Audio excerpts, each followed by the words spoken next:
हमारा अगला शब्द है पैराफ्रेज। ये एक वर्ब है, यानी कि एक एक्शन वर्ड। और इसका मतलब बहुत सिंपल है।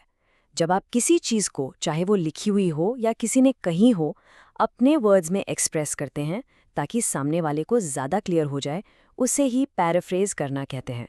बेसिकली आप कॉम्प्लेक्स चीज़ों को आसान बना रहे हैं। चलिए देखते हैं इसको यूज़ कैसे करते हैं। ओके, सो सबसे पहला एग्जाम्पल देखते हैं। स्कूल और कॉलेज लाइफ में तो ये वर्ड सुपर इंपॉर्टेंट है। आपने प्लेजरिज्म के बारे में तो सुना ही होगा, राइट? जब कोई किसी और का काम कॉपी करके अपना बता देता है। उससे बचने का सबसे बेस्ट तरीका है पैराफ्रेज करना। आइडिया को समझो और फिर उसे अपने शब्दों में एक्सप्रेस कर दो, जैसा कि इस सेंटेंस में कहा गया है। To avoid plagiarism you should paraphrase the author's ideas in your own words. Simple, right? इससे आपकी ओरिजिनल थिंकिंग भी डेवलप होती है।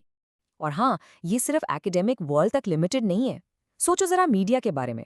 एक टीवी रिपोर्टर है, उसके पास एक बहुत ही कॉम्प्लेक्स साइंटिफिक स्टडी आई है। अब उसको शाम के न्यूज़ में आम जनता को समझाना है। वो कैसे समझाएगा? ऑफ कोर्स, वो उस पूरी स्टडी को पैराफ्रेज करेगा, बिल्कुल आसान भाषा में, ताकि हम सब उसे समझ पाएं। बिल्कुल इस सेंटेंस की तरह, the reporter had to paraphrase the complex scientific study for the evening broadcast.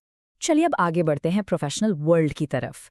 ये स्किल वहाँ भी लाइफ सेवर है, ट्रस्ट मी। कई बार मीटिंग्स में क्या होता है, मैनेजर बड़े बड़े टेक्निकल टर्म्स जार्गन यूज़ करते हैं और सब सर के ऊपर से चला जाता है। तो ऐसे में आप बहुत पोलाइटली पूछ सकते हैं, जैसे could you paraphrase what the manager said, I didn't understand the technical jargon.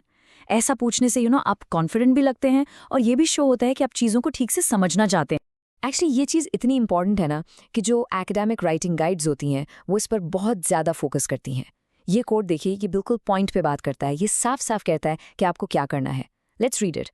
In short, you must paraphrase, you must put the author's thoughts into your own words. Basically ये एकेडमिक ऑनेस्टी का golden rule है। Okay, तो अब जब हमने paraphrase को इतने अच्छे से समझ लिया है, चलिए इसके कुछ सिनोनिम्स और एंटोनिम्स भी देख लेते हैं। तो इसके सिनोनिम्स यानी इससे मिलते जुलते शब्द हैं रीस्टेट, रीवर्ड और rephrase.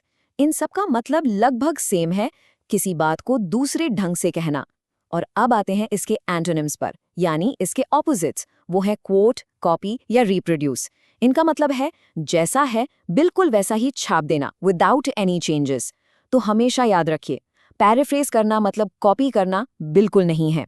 It's all about understanding and then expressing it in your own unique way. बस आज के लिए इतना ही। मिलते हैं नेक्स्ट वीडियो में। Happy learning, bye bye.